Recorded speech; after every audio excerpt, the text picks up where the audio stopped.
Hello, hello, hello. Ash Borland here, personal branding coach, helping you embrace your individuality and stand out from the crowd so that you can build a profitable and, more importantly, sustainable personal brand business. Welcome back to another episode of Personal Branding Secrets Podcast and the live show. And in today's episode, it's a special one. It's a Wednesday episode where I show you a specific and special interview with an amazing guest. We've got an incredible guest for you today. First of all, before we talk about the guest, make sure if you're new to the show, if you've never heard us before, make sure to smash the subscribe button on YouTube and ring the bell to be kept up to date with all the latest personal branding content. And if you are listening to us on a podcast platform, we're available on all platforms.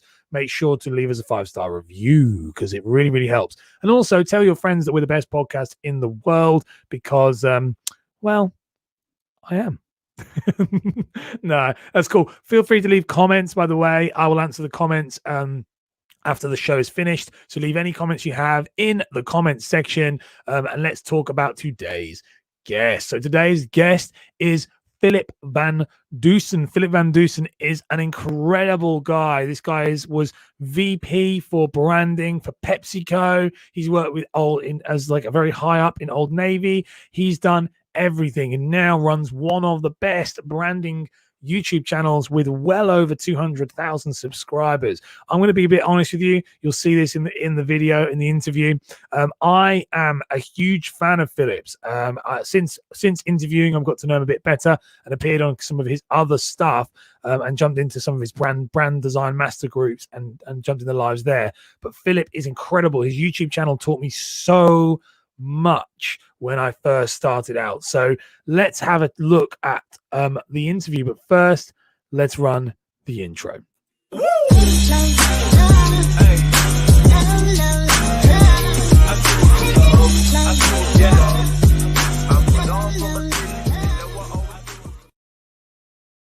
Hello. Hi, Philip. How are you? Hey, Ash. Thanks for having me on the show. I'm very, very excited. Not that you can't tell or anything. I'm just keeping very quiet about that. I'm excited too. Oh, really? Is this the best one you've been on, isn't it? I can tell that. So far, yeah, you have the best intro, that's for sure. Everybody says that. I did that when I was bored. It's sweet. Good job, man. I'm like, oh, yeah, I need one of those. That's what Bob said. When Bob came on, the first thing he said, he went, oh, that's really cool. I was like, yeah, I just did that when I was bored one day. But there's been many, many failed attempts before that. Right now. Well, that's actually, we can get right into it. That's one of the secrets of the personal branding of failed attempts. We can talk about that. You're so true, actually. You say that is, I just come off a podcast before recording this, and the guy said, we were talking about the advice you give. And I said, well, everything I give you is because I've done all of the things wrong the first time, which is quite interesting. So I want to dive in for the first question I asked you, Philip, just to and the first question really is what I said to you was, what is your superhero origin story? Now, the reason I say it is just give us a background of you and how you ended up where you are now with this, very much a thought leader established in this space. Tell us a little bit about you and your background. Yeah, I mean, I'll give you the Cliff Notes version. The Cliff Notes version is that, I started off as a fine artist. I went to school for painting and I got my master's degree in painting, actually, with the intention of teaching. And then looked for teaching work for about 5 years. It was very difficult to find. And I ended up starting my own, in frustration, I moved to New York and started my own t-shirt company. And so I started to put some of my artwork on t-shirts and sell it around Manhattan. And after about a year of doing that and finding out how difficult it was to do sales, I found a position at another, like a $5 million t-shirt company down in Brooklyn, and started to work for them as a designer, and very quickly kind of became a art director. And I was managing other people. And there was like this light bulb moment that went off where I realized managing creative people was a lot like teaching. Because you did exactly the same thing. You were inspiring people, you were informing them, you were helping them grow. And that's when I realized that I wanted to be a creative leader. And I loved also the apparel industry because you could put what I thought was more like true artwork on something that you could sell. So it was not commercial design. It wasn't advertising. It wasn't, print. It was something that was illustrational, and it was on something that you wore like a badge and you saw it on the street. And so it was like this perfect marriage. And I stayed in the fashion industry for about 15 years and progressed up through companies and the ranks, and became eventually the VP of design, apparel design at Old Navy. And Old Navy's t-shirt business was probably at this point, the largest t-shirt business in the year. Oh, I don't know what happened. We're Oh, you're still here. Don't worry, some I've got reason. you. Okay. Old Navy's t-shirt business was a $700 million a year business, which is mind blowing. Wow. And we actually designed the most popular t-shirt ever in history. We designed the year 2000 Old Navy flag tee, which I think sold 3.4 million shirts, something like that. And and I still see those flag tees walking around on people, which is pretty amazing. And so I was at Old Navy for about 11 years. I then made a jump over to the agency side and worked with a couple different branding agencies, doing brand identity and consumer packaged goods and brand strategy. And then made a jump back over to the client side and became a VP of design at PepsiCo, overseeing their global snacks business, which was some of the biggest food brands in the world. Actually, the biggest food brand in the world, which is Lay's potato chips. No one knows that, but Lay's potato chips is the biggest food brand in the world. They're in over 50 countries. Oh, wow. And have I don't know, it's like an $8 billion a year business. I mean, it's insane. Fun fact: what is the most popular flavor of Lay's potato chips in the world? It could be Walker's, like in the UK. Because there's Walker's for us, but Lay's is Lay's is everywhere else. I don't know, because I would have thought, and I bet it's going to be something really obscure, isn't it? But I would have thought it'd be something like salt and vinegar. But I reckon you would think that, or like sour cream or barbecue or something like that, right? Prawn. Actually, they are really good. They are really good. I've had them. They are good, and that's because Asia, right? APAC. Is that what it is? The prawn cocktail one, isn't it? They're very in England they call it prawn cocktail in the Walker's one, but it's the same thing. But they're like very pink. So when you get the flavor dust on them, the flavoring is very on your finger. Yeah. Oh, it's like Walker. It's not like Walker. It's like you guys have Cheetos, isn't it? We over here we have what? Yeah, you make it orange fingers, right? Oh, yeah, horrible. Yeah, I can't stand that. Yeah. So I oversaw Cheetos too. So I guess I made a lot of people's fingers different colors. Oh no.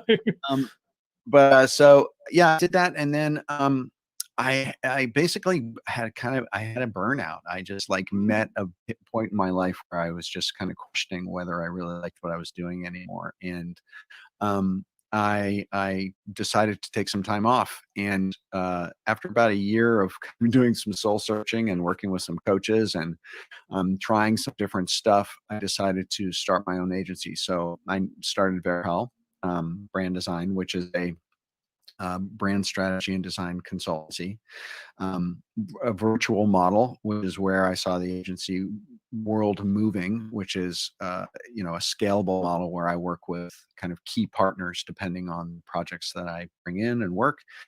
And that leads me to my kind of personal brand story, where and also back to the beginning, where I didn't like doing sales. Like I didn't like walking into a store and trying to sell my t-shirts to people. So one of the things that I decided to do when I went out on my own and started my own agency was I had heard about this thing called content marketing, where you develop content and share on social media and people beat a path to your door. And I thought, hey, this is a good way of doing advertising without actually having to do, sales, to bring people to my agency.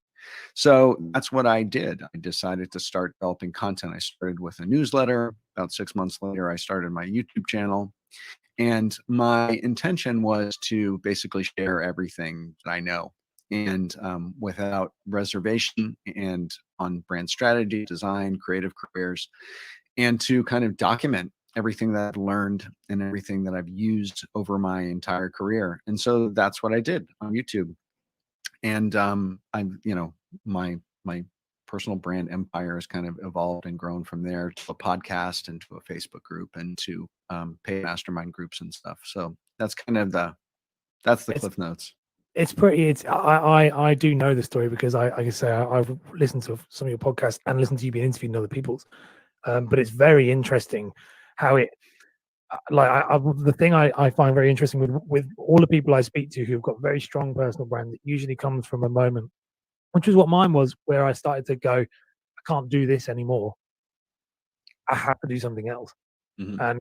And I love that you say about the soul searching. It seems to be that everyone from that failure. And we said it a bit, I think, right at the beginning. Actually, was it comes from failure of this isn't good, and especially if it's really good, it must be quite hard when you're someone at the peak of what you were doing. You know, really, the companies you're working for are the things that are those massive rocks in your resume that make you go, wow. And then when you don't want to do it, that must be quite a big decision for you to. Yeah, it is. And it's very, you go through a period of real self-reflection and redefinition of kind of who you are. Because when you work for agencies or company in any regard, you put a lot of your personal identity into your title, into your salary, into the name attached to who you work for.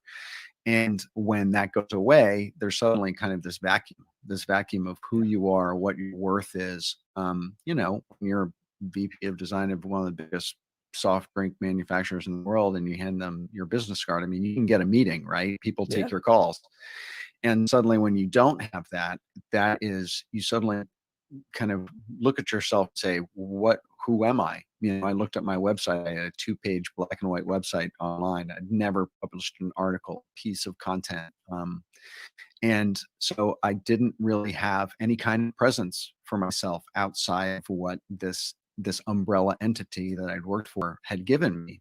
And that was a real wake-up call. And it was also, I was just talking to a coaching client about this. It was also a real psychological evolution that I had to go into to kind of create a new identity for myself that was independent of working for anybody else. And that's, the journey I've been on for 5 years. It's quite impressive. It's very impressive. And so the next question I always ask every guest, but it's kind of moving nicely into what we're going to say next, is what has been some of the high points that you've experienced in your personal brand journey? Now, the reason I say this is there must be some of these moments. I've watched some of your content before, and you can tell different parts of your career as to when it's been recorded. So like there's like one of the ones I listened to on YouTube, and it was very, very beginning, and you can hear it's like a bit of a wow, I can't believe this is kind of happening kind of moment in regards to like the traction. What have been some of those moments that you've thought, obviously you've had this incredible career beforehand, but now, and you say there, you build this identity, you've created this individual person who stands alone. What has been some of those moments where you've thought, wow, they've come to me for me? Yeah, it's a few things have happened. Well, when I was in the fashion industry, one of the things that I did was I traveled the world, a few times a year and shopped for trend.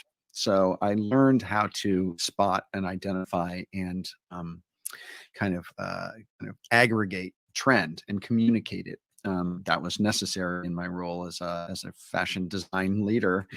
And so when I decided I'm going to start doing this for graphic design and for branding. So I started doing trend videos, and I would put together kind of an aggregation of graphic design trend or web design trend or whatever that was, and do a YouTube video about it. And they were always pretty popular. I did them for a couple of years, and they got more views than almost anything I ever did. And then I did a trend video in 2019 that got picked up by Design Taxi. Design Taxi is a real, very, very popular design industry website, and they put it on their front page for like 3 days. And my viewership just blew up. The video went viral. It got more than 1.2 million views in a period of about 3 weeks. And my head exploded, and my email list exploded, and my email inbox exploded. And so it was just this kind of moment where all of the work, all of the 50 or 75 videos I'd done up until that point, brought me to the attention of someone at Design Taxi who saw my trend video and decided to serve it up and promote my work. And that was fantastic. It was a real kind of a bit of a watershed moment in my content development anyway. And that was really, really fun. That's really cool. that's so interesting that you say that. Only because I was speaking to someone. I had a guy on here I interviewed yesterday he's on TikTok. So I got a guy from TikTok, and he's a marketing guy in the UK from Manchester. And I think he must be now. He's about 150,000, growing very quickly. And that's what he said. He said it was the first. He said to get to 100,000 took him ages. He said no, all these videos, and then it's just one video that he. And TikTok's views are ridiculous. They're crazy. So he hit. I think the video got something like 9 million views, which is. He was like, and the next, all these doors started to open. But he said, but the other thing he did say was, he said it quickly shut. But as quick as it went open, he said it went within about 3 weeks. It was like, oh, okay, back to the normal videos again. Which is crazy. And it does, and it's like it's exciting and exhilarating, and my subscribership. I think I got to 75 before that happened, and then it went jumped from like 75 to 150, and then I've gone back to kind of like adding my couple thousand a month, and now I'm up to 200. But it was like, it was this big spurt, but then it goes away and you go back to your normal kind of rate of growth. And it's probably, it's internet fame, right? It's very fleeting, and you just have to continue to pedal the bike. You got to keep putting in the work. You got to keep posting the stuff and coming up with ideas. I mean, content marketing and content development is a long game. I've been at it for 5 years, and it didn't even, I think, bear any fruit for the first year and a half. You really got to show up. It's a real commitment. I mean, a lot of people think that they put 5 videos up on YouTube and suddenly they're going to have a YouTube channel, quote unquote. But it's and then they get frustrated when they have to do 10 and they still only have 100 subscribers. That there are so many people who have millions of subscribers now who put out 100, 200, 300 videos before they ever broke 1,000 or 10,000 subscribers, and then it starts to build. It picks up because YouTube starts promoting your work, Google starts promoting your work, and then you gain inertia. But you really you got to put a lot of money in the bank before interest starts to accrue. I think that's quite interesting. YouTube has been a new thing for me since I've only started doing it now. There's a guy that I know said, and the advice he gave me, he said, don't even focus on anything else before you do your first 100 videos. He said, don't even worry about the metrics, the views. It's really strange, I'll do, and that's the thing I find strange is I can spend hours editing a video and it's brilliant, gets 12 views. I can do a live that's 5-minute live using StreamYard, talking about a piece of software, and it does 300, 400 views, which is not a lot for me, but it's not a lot for like somebody else. But like when you've only got like 100 subscribers, it's like, oh, okay, there's no rhyme or reason to it. But what they said, and like, which is interesting, someone in your stance of like now looking at the other side of it, 200,000, it's 203 when I looked this morning. So there you go, get your numbers right, Philip. Come on. It's interesting because truthfully, like he was saying, like until you start ranking for keywords, it's SEO, isn't it? He said until you start ranking for keywords, you have to you just have to keep showing up, talking about the same things. And that's one thing he was saying. He looked at my channel and he was like, he's a nice guy, but he was like, looked at my channel and said, no, first of all, stop vlogging. And secondly, he said, stop vlogging. He said, because no one cares and no one's interested unless you give them a reason to be interested. And then the other thing he said, which was quite good, he was like, unless you're not having you want to be personal branding. He said, unless there's personal branding in the titles of everything you do, you're diluting your message because people are going to start thinking you're a marketing guy or you're this guy. And funnily enough, since I've done that, it's getting better. Like it's crazy that it works that way. But it's nice to see that someone like you say yourself, that you put in that effort. And actually you said that you did like the first 100 videos, and it still takes time. So absolutely. Yeah. And Google doesn't know.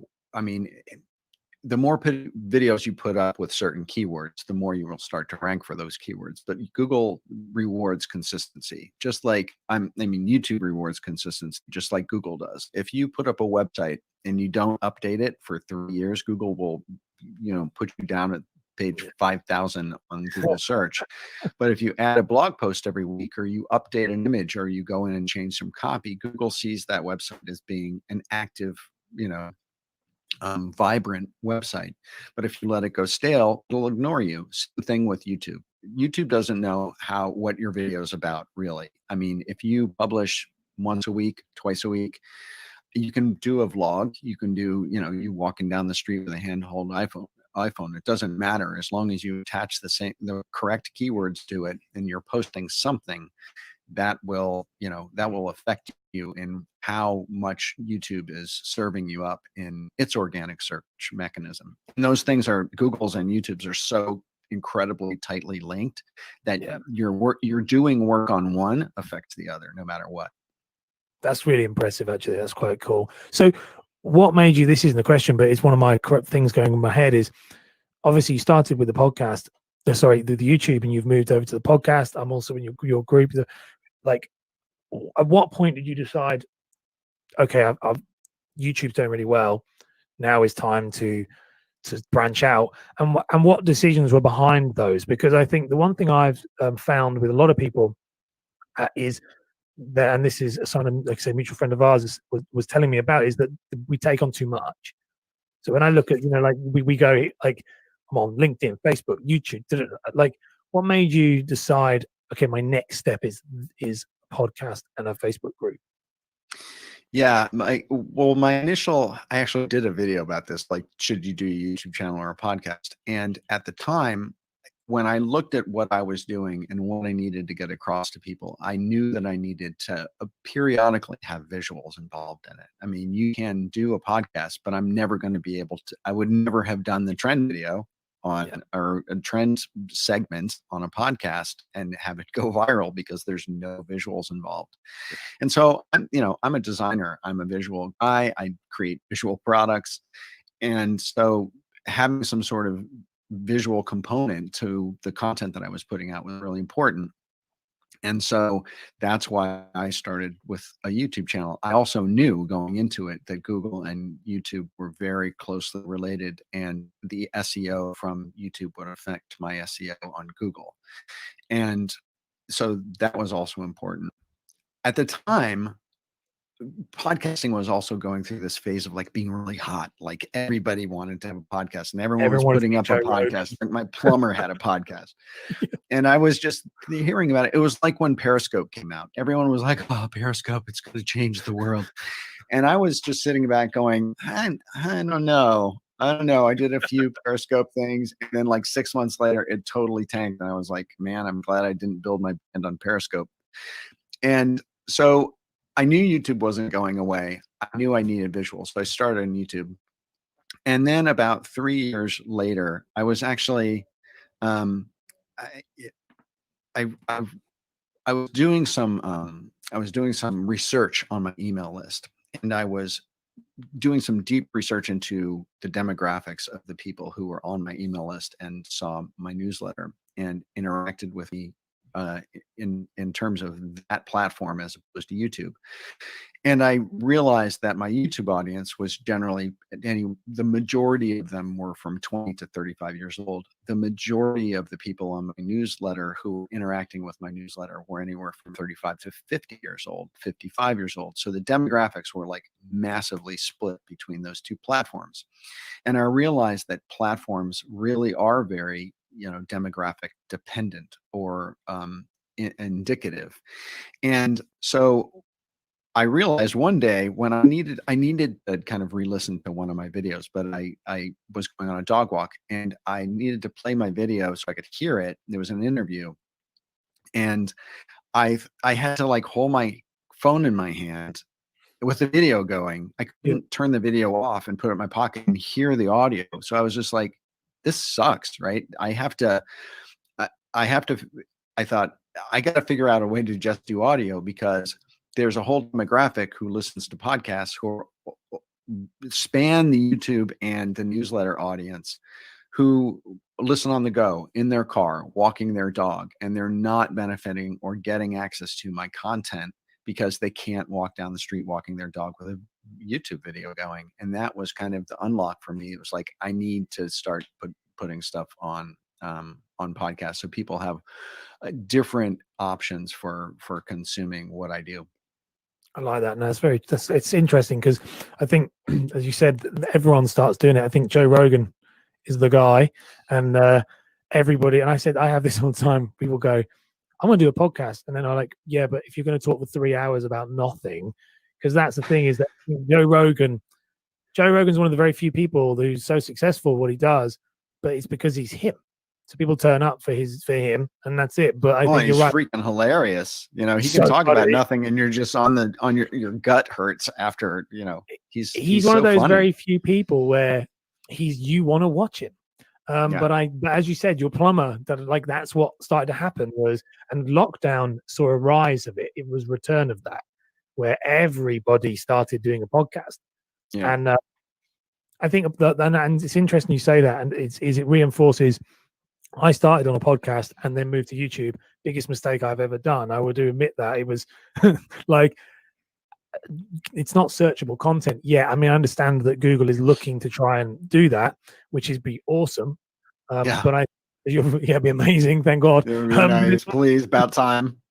Yeah, I can't believe it's so late that they've only just maybe considering it. But it's like you say that with YouTube, it was for me, and like you say, like the difference. I started a podcast, and my friend did a YouTube channel, and his YouTube channel is killing it now.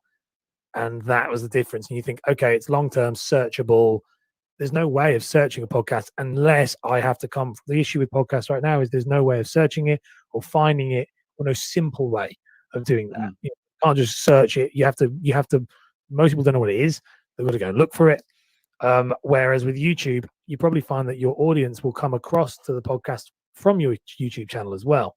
So there's a better distribution method as opposed to the other way around. They don't really do that, which is a bit annoying. It's a more unified distribution method now too, because there's so many different platforms to listen to podcasts on. You know, it used to just be iTunes, but now it's Stitcher and Spotify and Anchor, and it's just like incredibly broad. You don't know. It doesn't aggregate all the listenership or even the analytics, the metrics around a podcast. You can't really tell how popular your podcast is. It's very, very difficult.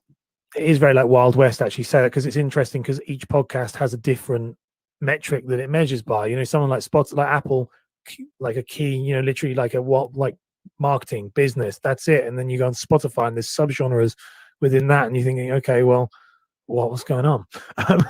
Well, and like even the platform that I host my podcast on, Transistor FM, it will aggregate the information from across a number of platforms, but a lot of times it doesn't register listens. It only registers downloads. And I don't know about you, but I never download podcasts. I always stream them.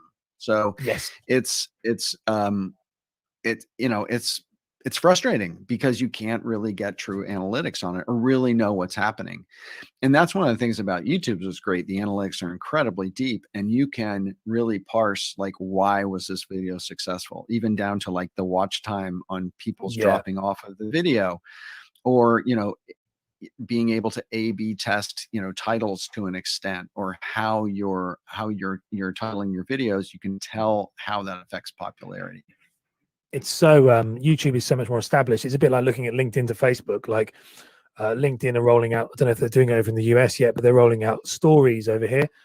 I don't know if that's happening for you guys. They're rolling out stories. Before you know it, they'll have stories. They'll have their Instagram equivalent. They'll have their, you know, because that's what they want, don't they? That's what video they want. platform. They want people to live there. Everyone wants you to have a full life. It's like, here's a great kind of analogy, Ash. It's like, remember in the old days where you used to have a drugstore, right? You would go to CVS or Rite Aid or the pharmacist, right? And they would just have, you know, drugs and, you know, shampoo and soap and razors and stuff like that.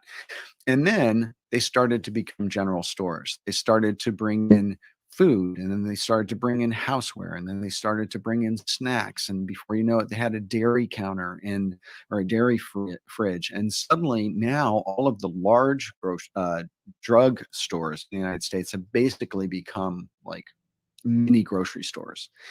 And so everyone is trying to be everything to everybody. And so I think that there's a bit of, you know, survival instinct in there, but I also think that to a certain extent it dilutes the brand, because you don't really know exactly what you should be going there for. Like that's one of the reasons why brand differentiation and brand focus is so important, is because you want to know why you're going there. Just to circle back to what you said about your YouTube channel, back to you were doing some videos on personal branding, but then you're doing some vlog stuff. And it's like, if you go out of the gate like that, why do people go to Ash Borland, right? They want to know exactly what they're going to get when they go to your channel or go to one of your videos. You don't want it to have to be a crapshoot. And so by niching down and creating that focus, that's what helps you be successful. And it's interesting, like you said, that at such a large scale, these companies, that's the thing I can't understand, is it's so basic. And I remember one of my coaching clients said, it's so basic that we've forgotten how to do it. That was the thing. I thought that was when he said it, it's one of those moments I thought, actually, yeah, like when I work for a big corporate company, and I'd sit in the meetings, these marketing meetings, and think, are you really serious? Like, how can you not get you probably had that yourself. You sit there thinking, it's not that hard. Like, it's really not hard. Like, what makes you, and the other thing that I used to find as well with these larger companies is, especially in the UK, I don't know if it's in the US, but they would roll out these campaigns. And they didn't believe in these campaigns. These campaigns were just another gimmick to try and get clients, which was cool, but they didn't believe in them. And what was really funny was every one of them would have been an incredible campaign if they truly embodied it. Really, each campaign was its own business, and they just couldn't get their head around it. They go, I love it when somebody, I don't know where I saw it on a podcast. I think it might have been a Gary Vee podcast, where he said everyone wants to be authentic, and then asks everybody, what should I be? And by that very nature is inauthentic. Like, it's by saying, if I said to you, Philip, what do you want me to look like? Do you want me to wear a suit today for our call? That very nature is inauthentic. It doesn't make sense, which is quite crazy. That's true. I mean, when it comes down to it, people ask me about marketing, and like, marketing is trial and error. There are no set rules to marketing. In marketing, you do what works. So you have to try a bunch of stuff, see what's sticky, and then dive in deeper on what works. And so at the beginning, when companies are starting off doing marketing, content marketing or social media marketing, they're like, what should we do? What's the proven method? And it's like, there is no proven method. You can go about this in any number of ways, but essentially you have to try a bunch of stuff and see what your audience responds to. But that doesn't necessitate understanding what the things are that you should try and where you should do them, and how you create analyze those metrics or the feedback that you're going to get, and then how you evolve those decisions. So it's not all that simple, but essentially out of the gate, you got to try a bunch of stuff. Starting a YouTube channel, you got to try a bunch of stuff, right? See what works. Yeah. I like that. So one of the questions I wanted to ask after this, which is always, and the reason why I say this, the next question is a bit one that's quite close to my heart, from a mental health point of view. And what it is that we all see, so someone like, I could look at you and think, wow, look at like Philip, he's killing it on YouTube. He's doing this, all this stuff's happening. But if obviously feel as candid as you want to share or not share, but what have been some of the struggles you've faced in regards to, and you spoke about it a bit, about like the leaving your company, leaving your employed and self-discovery, but what have been some of the struggles? And the reason why I say that is there was a moment I started building my personal brand in a different capacity about 3 years ago, transferred it. That's been a whole issue in its own right, and you're trying to transfer it from one industry to another. But there was a point where about a year ago, and this is where it came to me, and this was a question that's been very important, is a year ago, everybody was everything in my life felt like it was falling apart. But because I was consistent and putting content out and doing what I was supposed to do, which was my job, everyone was going, you look like everything is amazing. And I remember that was the first reality for me where I thought, because, mental health is important to me and my family, it was this thing of like, wow, that is where Instagram and reality, it's real. They don't see it. And so obviously I like to, with my listeners, I like to let them hear these incredible people who we might look up to. We're all human, and we all have those worries and imposter syndromes and self-doubt. So what have been some of the struggles that you've kind of had, Philip? Yeah, I mean, imposter syndrome is a real thing, and I do a lot of coaching, and it seems like the higher up you are, the bigger title you have, the more you have imposter syndrome. I mean, it doesn't care about your title, your salary, where you work. It is one of those things that is affects everybody in one way, shape, or form. And I'm no stranger to that. Like I said, when my title and my business card disappeared, I had to really relook at who I thought I was and what value I had to bring. And not until I started to create and put out what I knew for people to help them learn and grow, did I realize how much I knew, how much I had to offer. And that was one of the things that was a real unlock for me, is when I started putting out content and just saying, okay, I'm just going to capture everything I know and share it out in the world to benefit other people. Did I realize how much value I had and how much I knew and how much I could help people? And so making that transition from feeling very small and feeling very unsupported and insignificant and a little bit of an imposter syndrome, building my personal brand and creating that content stream actually is one of those things that built me back up again. So that was definitely a point. That was an inflection point for me. Another big inflection point for me was when my agency was doing well. I had a lot of clients. I had made these content production commitments for myself in terms of putting out a newsletter every 2 weeks, a video every week. And I started to burn out, and then I was also repurposing all my content. So you take your YouTube videos and you put them on LinkedIn, and then you do videograms, and then you put them in your newsletter, and you promote them on Twitter, and it's just like this constant stream of repurposing. And I was also writing articles for LinkedIn. And I hit a wall where I really realized that I needed help, but I had so much to do and so many balls to keep in the air. But I knew that in order to bring someone on to help me, I was going to have to document all my processes. And I just thought, how in the world am I going to tell someone how to put my newsletter together? There are so many moving pieces and so many files and so many places that I get things. And every button to click and everything to import into MailChimp to build my newsletter. Like, how am I even going to do that? And it kept me kind of in a state of overwhelm for a number of months, almost a year, I think, before I found the right person who actually helped me document what I did to help train her to do what I needed her to do. And that was a big inflection point for me, where I couldn't extricate myself from my work stream enough to start working on my business than in my business. And I think that a lot of entrepreneurs and people who are building small brands or personal brands come up against that at one point or another. I just got off a call. Why I was late? I was late to this interview.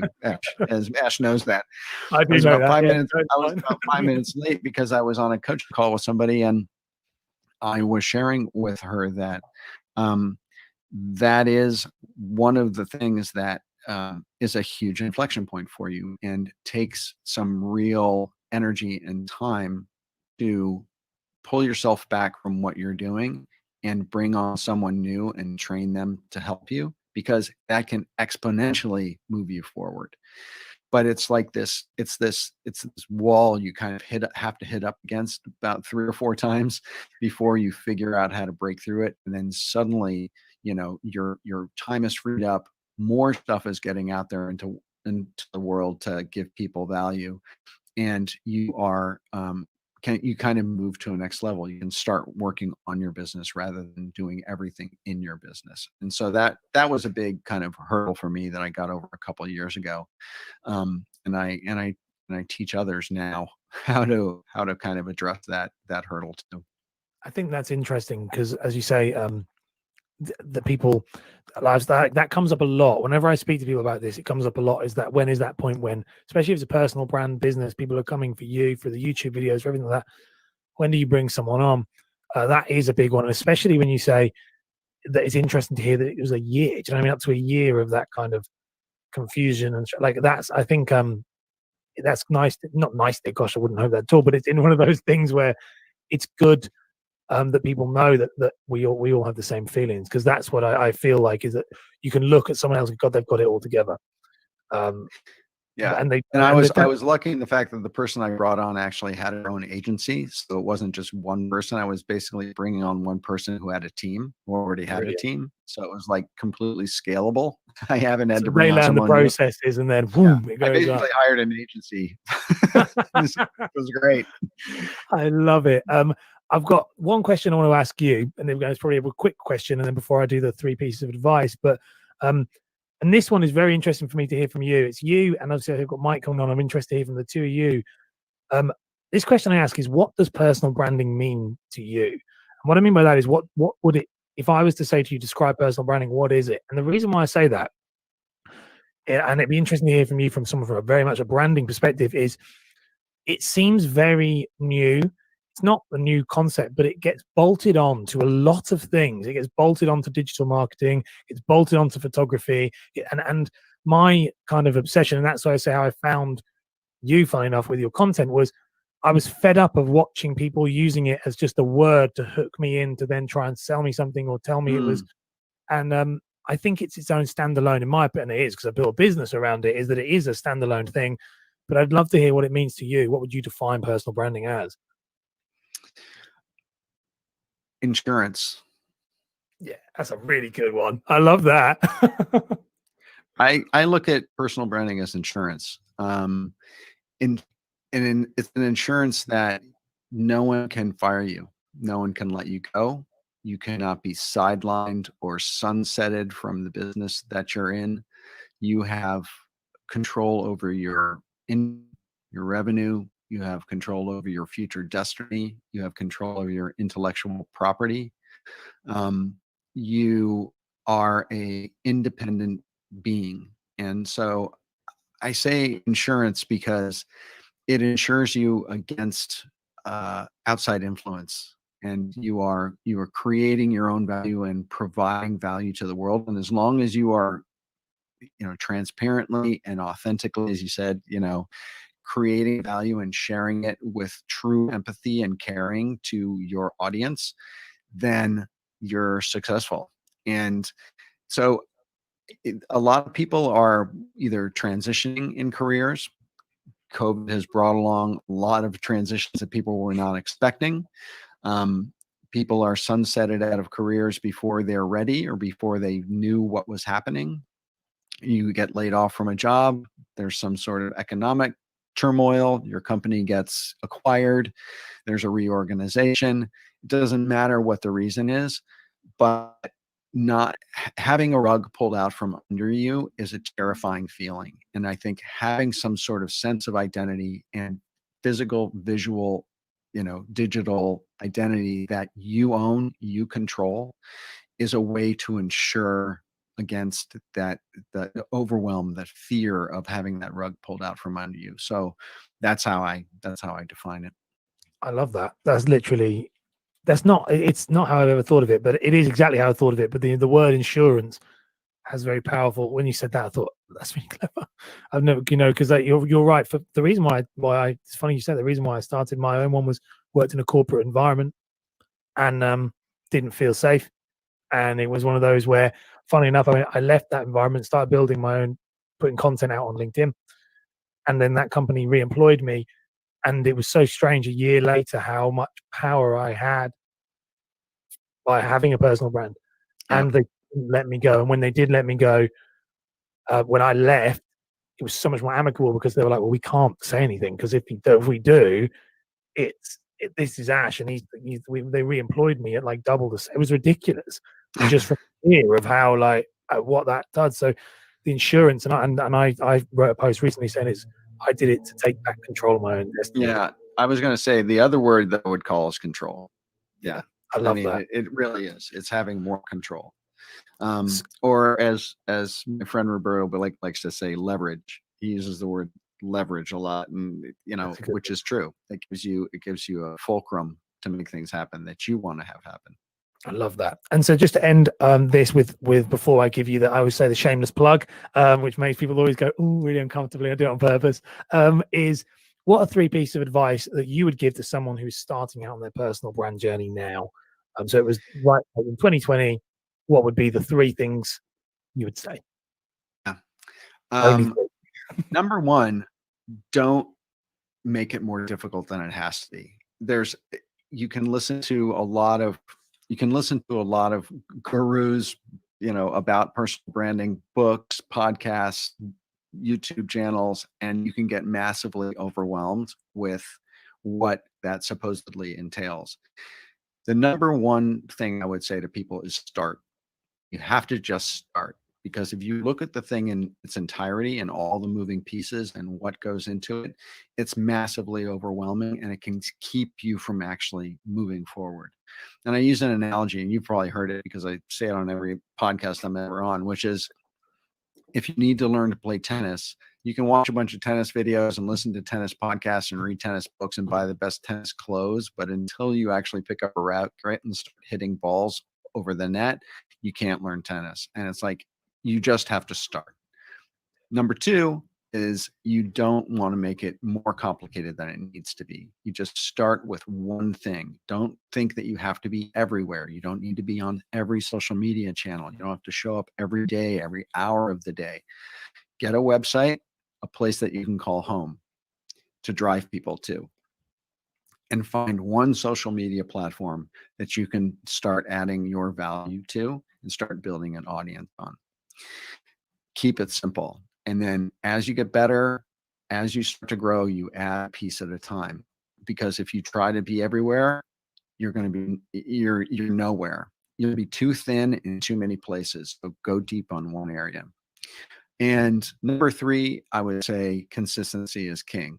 You have to sign up to the journey like it's a job. When I started my YouTube channel, I said to myself, I'm going to put out a video every week for a year. This is my commitment to myself. One video a week, every week for a year. I'm going to treat it like a job. If I don't hit my 10 o'clock on Monday deadline, I get fired. And that was the only way that I got to 50 videos, because if I had been looking at my metrics or thinking about it too hard and, questioning my motivation, I would have quit, before I was a quarter of the way through. You have to set a goal for yourself, etch it in stone, and do what you need to do to get there. Consistency is king, because that's the only thing that's going to move you forward. Those are my three. I love it. That's brilliant. That's absolutely amazing. There's some three very tangible, which is what I love. It's making the intangible tangible. I think that's the hardest thing I find with it. You say, talk about gurus and things that people do. It can get very spiritual and very deep right quick. And I think actually that those are three very good actionable steps. Can I add a fourth? I just thought of a fourth. Go on. Okay, I get four. I get four. Here's my fourth. My fourth is, you matter. A lot of people have a hard time starting a personal brand because they think, I'm not an expert. I don't know enough. Who can I help? I'm not smart enough. I don't have enough credentials. I haven't been in the industry long enough. What you know, wherever you are in your journey, matters to someone, because even if you just got out of college, someone in high school who's going into college who needs to know what you know. If you just got your first job in the industry, there's someone who hasn't gotten their first job in the industry that needs to know what you know. You have things of value that you can help the person who's just 2 or 3 steps behind you get to that next step. So think about it in those terms. That's very true. That's completely true. Actually, that's the best. That's what I said. Alex Curtis is our mutual friend, and he was the one that said to me. So he was the guy. I didn't want to do this, and I remember him sitting down with me and going, "Mate, you know enough about this to talk about this every day. Do it." And that's when I'd watched you, Mike, people like that, and gone, "But why would I? When there's these people." And if it wasn't for him, my life wouldn't be what it is now. And I think you're so right with that. Somebody is interested. You don't think they are, and then they just appear, and it is so nice. And then you end up having people like I said, if someone had told me a year ago, with the consistency, someone told me a year ago that I would be able to chat to you and Mike in my podcast, I wouldn't have believed you. And I think we were saying that before you came on like before we went live. Like, that is the power of personal brand for me. This is one of those moments. That's why you get a fourth there, Philip, because you can have that. Is that it is a weird moment for me. Is that like, okay, it's validation for me. Is that okay? That this is, I've watched you. This is really good, and that's what you said does matter. And I think anyone listening to that, who's listening to this, that's quite nice that you said that, because it completely is happening right now, and that's why I think it's such a good one. So where can people, if people want to work with you, Philip, and people want to, connect with you, I mean, you're literally everywhere. Tell us a little bit about if they want to work with you, if they want to be coached by you, they want to be in the mastermind, whatever it is. Sure. Take the floor.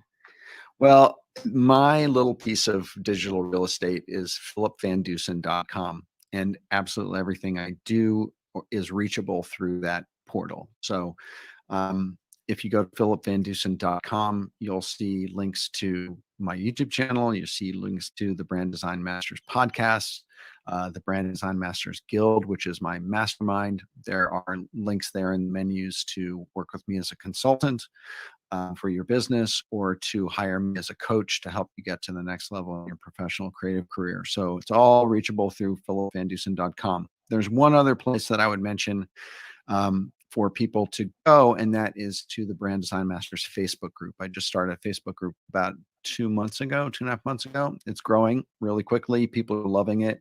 You go to facebook.com/groups/brand design masters. You have to fill out a few questions to get in. It's a private group, but it's free. And come join us over there. It's a great place to hang out. It's brilliant. I will say on that one, I'm using my file setup is the file setup you put in there. You put in a file setup in there when you first launched it. And it was like your file templates as to what you have on your computer. And I still to this day use them every day. They've been amazing, having a templated file system. And that's what you have in that. I totally forgot that. That's great. I forgot I put that on there. I'm glad you're using it. That's cool. It's really, really weird. Like I just when you said it then, I thought, of course, that's where I was thinking, why do my files look so organized? That is why, because I remember going, screenshot that, brilliant. There's some great stuff that goes in that group. I absolutely love it. I'm one of those lurkers in it because I don't really engage with anything because I'm too busy working. I'm gonna start tagging you in stuff action, draw you out Please into the open, put you in the light. 100%. I would love to. I'm going to get more involved in the group. Definitely. Cool. That's going to be my new thing. Thank you so much, Philip, for coming on. It's been an absolute pleasure. Like I say, guys, really do. If you listen to this or watching this, definitely go and check out his content. I mean, it is. Don't check it out over mine because it's better than mine and it's what I use. We do. But just so you know, Ash has a much better intro trailer than I do. I need to make an outro as well. I think I'm actually going to hire Ash to redo my intro trailer. I think Alex is on the video, actually. Watch it now. Let's run it out.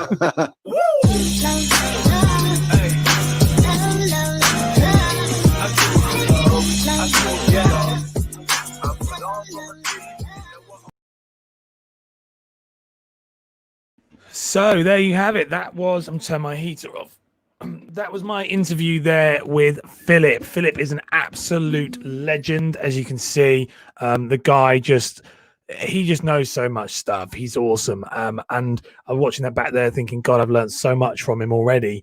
And I've been active in that group, and I would highly recommend that group to everybody. The link is in the description. So if you've enjoyed this episode, guys, make sure to smash the subscribe button and ring the bell to be kept up to date with all the latest content. And also be sure to check out my free courses. So I've got a free LinkedIn course to optimize your business, to generate business through LinkedIn, and also a social media 101 course. Both of them are entirely free and designed to help you push to that next level. But first, I want to now just quickly, before we go, play my first ever video that I've got, which talks about what it's like working with me. I had this made before Christmas and we're running it through on here. It's the first time it's ever been aired, and then we'll play the outro. But here is a bit about what it's like working with me. If you're ever considering working with me as a coaching client or a one-to-one through one of my courses or anything like that, then here is just some of my amazing clients that have said what it's like working with me. Check it out. I honestly say that I hardly recognise who I am now from the work that I've done with him. He really understood what it was that my business required in order to start taking it to the next level. Ash has given me the basic knowledge of content creation, allowing me to feel comfortable on camera. You're wanting someone to help you with your business, and especially personal branding, Ash will help. Ash can help. He's done wonders for me in my business. It was absolutely awesome. I came away with so much knowledge that I'm ready just to take on the world. Recommend joining Ash Borland's Personal Branding Mastery Program if you want to grow your business, generate more sales, or just aspire to be social media famous.